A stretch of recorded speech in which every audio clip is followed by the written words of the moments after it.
بسم اللہ الرحمن الرحیم۔ السلام علیکم۔ روزانہ واقعات سننے کے لیے اس چینل کو سبسکرائب کریں۔ ایک دن مامون الرشید اپنے محل کی چھت پر گیا۔ کیا دیکھتا ہے کہ ایک شخص کولے کے ساتھ محل کی دیوار پر کچھ لکھ رہا ہے۔ اس نے اپنے ایک نوکر کو حکم دیا، جا کر دیکھو وہ شخص کیا لکھ رہا ہے اور اسے پکڑ کر میرے پاس لاؤ۔ نوکر دوڑتا ہوا گیا اور اسے پکڑ لیا۔ پوچھا کیا لکھ رہے ہو؟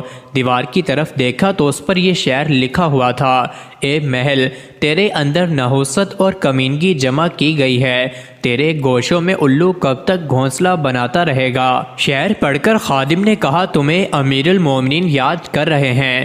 اجنبی، میں تمہیں اللہ تعالیٰ کا واسطہ دیتا ہوں، مجھے ان کے پاس نہ لے جاؤ۔ خادم بولا، ہمیں جانا پڑے گا۔ خادم اسے لے کر مامون الرشید کے پاس پہنچ گیا۔ جب یہ اجنبی اس کے سامنے حاضر ہوا تو اس نے کہا، کمبخت، تجھے اس حرکت پر کس چیز نے ابھارا؟ اس نے کہا، امیر المومنین، آپ جانتے ہیں کہ اس محل میں کیا کچھ ہے۔ اس میں اموال کے خزانے، پوشاکیں، کھانے پینے کی انواع، بستر اور قالین، دوسرا ساز و سامان، لونڈیاں، خدائم اور لڑکے وغیرہ ہیں۔ میں اس وقت اس کے پاس سے گزرا ہوں تو مجھے سخت بھوک لگی ہوئی ہے اور میں بہت ہی تنگ دست ہوں۔ میں نے یہاں کھڑے ہو کر اپنے بارے میں سوچا اور اپنے دل میں کہا، میں بھوکا ہوں، یہ آباد محل میرے کس کام کا؟ اگر یہ ویران ہوتا اور میرا یہاں سے گزر ہوتا تو مجھے کوئی لکڑی ہی مل جاتی، پتھر مل جاتا یا کوئی کیل ہی مل جاتا جسے بیچ کر میں اپنی بھوک مٹا سکتا تھا۔ کیا امیر المومنین کو شاعر کا یہ قول معلوم نہیں ہے کہ جب کسی شخص کے لیے کسی مرد کی دولت میں حصہ اور نصیب نہ ہو تو وہ اس کے زوال کی آرزو کرے گا؟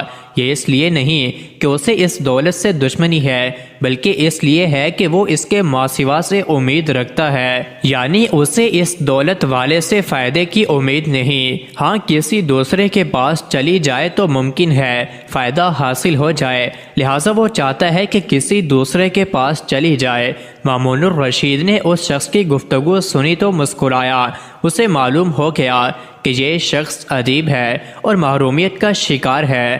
بھوک اور ناداری نے اس کی ہڈیوں تک کو متاثر کر دیا ہے۔ اس نے ارادہ کیا کہ اس کی ناداری کا علاج ہونا چاہیے۔ غلام کو حکم دیا کہ اسے 1000 درہم پیش کرو، پھر کہا، جب تک ہمارا محل اپنے باشندوں کے ساتھ آباد اور اپنی دولت کے ساتھ مسرور رہے گا، آپ کو ہر سال ہی رقم ملتی رہے گی۔ مبارک بن فضالہ خلیفہ منصور کے مشیران میں سے تھے۔ ایک دن وہ منصور کے پاس بیٹھے تھے۔ منصور نے ایک شخص کو اس کے کسی قصور پر قتل کی سزا دی۔ مبارک نے کہا، امیر المومنین، میں نے امام حسن رضی اللہ عنہ سے سنا ہے کہ رسول اللہ صلی اللہ علیہ وآلہ وسلم کا ارشاد ہے، قیامت کے دن منادی کی جائے گی کہ جن لوگوں کا کوئی اجر اللہ کے اوپر ہو وہ کھڑے ہو جائیں۔ کوئی شخص کھڑا نہ ہوگا سوائے اس کے جس نے کسی کی جان بخشی کی ہو، پھر اس کا قصور بھی ایسا سخت نہیں ہے۔ عفو اور جان بخشی کے نتائج بہت اچھے نکلا کرتے ہیں۔